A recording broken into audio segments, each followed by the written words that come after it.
کیسے ہیں دوستو؟ 28 اپریل سال 1988 الوہا ایئر لائن کی فلائٹ 243 میں ٹیک آف کے صرف 13 منٹوں بعد ہی ایک زوردار دھماکہ ہوا۔ یہ دھماکہ اتنا زوردار اور شدید تھا جس نے پورے کے پورے ایئر کرافٹ کو ہلا کے رکھ دیا۔ ایسے لگا جیسے جہاز کو کوئی پیچھے کی طرف کھینچ رہا ہو۔ اس دھماکے کی وجہ سے جہاز کے فرسٹ کلاس والے حصے کی چھت ہی الگ ہو گئی۔ اسی دوران جہاز میں ایمرجنسی ڈکلیئر ہو گئی۔ آکسیجن ماسک نکل آئے۔ ہر طرف چیخو پکار اور انجن کی آوازیں کیبن میں گونج اٹھیں۔ اس وقت پلین میں 90 پیسنجر اور 5 کرو ممبر موجود تھے۔ خوش قسمتی سے جہاز کو تو سیف لینڈنگ کروا لیا گیا، لیکن یہ حادثہ نیوز میڈیا کی ہیڈ لائن بن گیا۔ سب کا ایک ہی سوال تھا کہ بوئنگ جیسی اتنی بڑی اور ریپیوٹیڈ کمپنی کے جہاز کی چھت آخر کیسے الگ ہو سکتی ہے، اور کیا یہ بوئنگ کی لاپرواہی کا نتیجہ ہے یا کچھ اور وجہ اتنے بڑے حادثے کا سبب بنی؟ ناظرین، ایئر ٹریول کرنے والے زیادہ تر ٹریولر اس بنا پر ٹریول کرتے ہیں کیونکہ ان کا بھروسہ ہوتا ہے ایئر لائنز اور جہاز بنانے والی کمپنیوں پر، مگر اس فلائٹ کے ساتھ پیش آنے والے حادثے نے بوئنگ جیسی کمپنی کا یہ ٹرسٹ توڑ دیا۔ جب ریسرچر نے انویسٹیگیشن کی تو کچھ ایسے حقائق سامنے آئے جس نے پوری کی پوری ایئر لائن انڈسٹری کو ہلا کے رکھ دیا۔ ہوائی کے ہیلو انٹرنیشنل ایئرپورٹ سے 1:03 پر فلائٹ 243 ٹیک آف کرتی ہے۔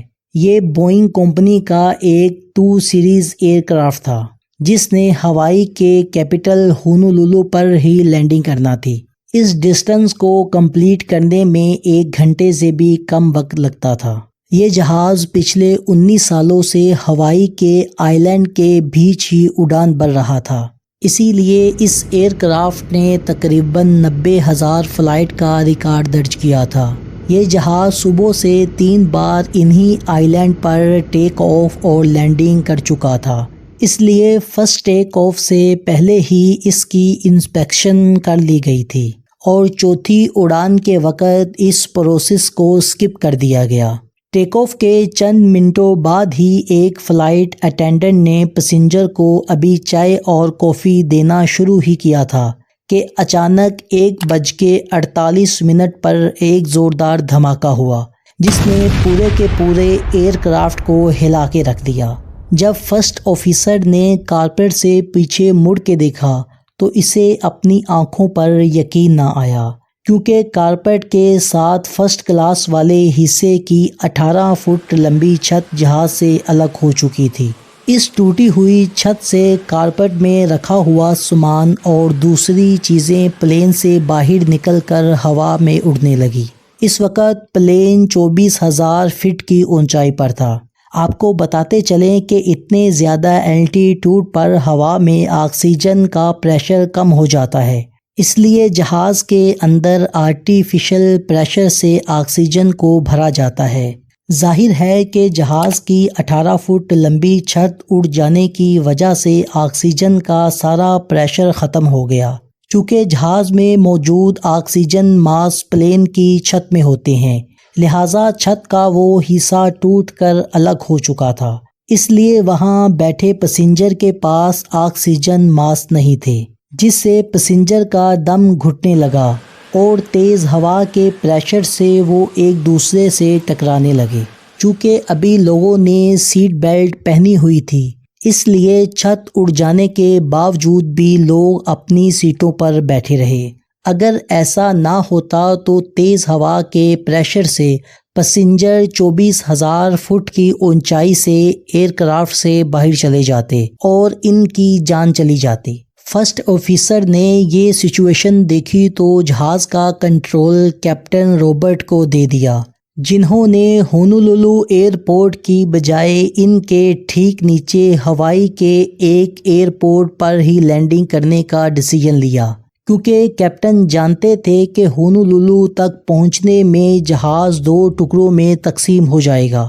چونکہ پیچھے بیٹھے پیسنجر کارپیٹ میں نہیں دیکھ پا رہے تھے، انہیں لگا کہ شاید اب پلین پائلٹ کے کنٹرول میں نہیں ہے اور نیچے گر رہا ہے، جس سے وہاں موجود لوگ زیادہ پینک ہو گئے اور چلانے لگے۔ فرسٹ آفیسر لگاتار ہوائی ایئرپورٹ کے AT سے کانٹیکٹ کرنے میں لگے ہوئے تھے۔ آخر 3 منٹ بعد ان کا ATC سے کانٹیکٹ ہو گیا، لیکن شور زیادہ ہونے کی وجہ سے ATC کو ان کی بات ٹھیک سے سمجھ نہیں آ رہی تھی، مگر وہ سمجھ گئے تھے کہ جہاز میں کوئی ایمرجنسی ہے۔ انہوں نے چند منٹ میں ہی رن وے کو خالی کروا لیا اور فائر فائٹرز اور ایمبولینس کو بھی کمانڈ دے دی۔ فلائٹ جب 10,000 فٹ کی اونچائی پر آئی تو جہاز کا ایک انجن فیل ہو گیا۔ پائلٹ نے جہاز کی رفتار کو 195 میل پر کر دیا۔ اگر اس سے زیادہ کم کرتے تو جہاز ڈس بیلنس ہو کر تباہ ہو جاتا۔ لیکن اصل مسئلہ تو تب ہوا جب فرسٹ آفیسر نے لینڈنگ گیئر کمانڈ پریس کی، مگر نوز وہیل کھلنے کی لائٹ ہی نہیں چلی، جس سے دونوں پائلٹ گھبرا گئے، کیونکہ اگر نوز گیئر نہ کھلتا تو لینڈنگ ہوتے ہی پلین 2 ٹکڑوں میں تقسیم ہو جاتا، جس سے اتنا بڑا دھماکہ ہوتا کہ جہاز میں موجود تمام لوگ ہی مارے جاتے۔ لیکن تبھی فرسٹ آفیسر نے ATC سے پوچھا تو انہوں نے بتایا کہ ان کا نوز گیئر اوپن ہے۔ پھر 1:58 پر کیپٹن رابرٹ نے پلین کو سیف لینڈنگ کروا لیا۔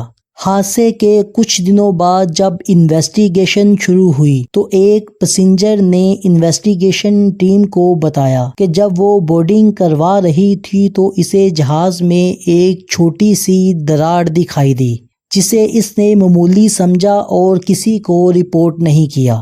جب انویسٹیگیشن رپورٹ مکمل ہوئی تو حادثے کی بیسک وجہ چیکنگ پروسیس کو سکپ کرنا اور جہاز میں موجود وہ چھوٹی سی دراڑ تھی۔ ناظرین، اگر آپ کو ہماری اس طرح کی ویڈیو اچھی لگتی ہے تو ہماری ویڈیو کو لائک اور شیئر ضرور کریں۔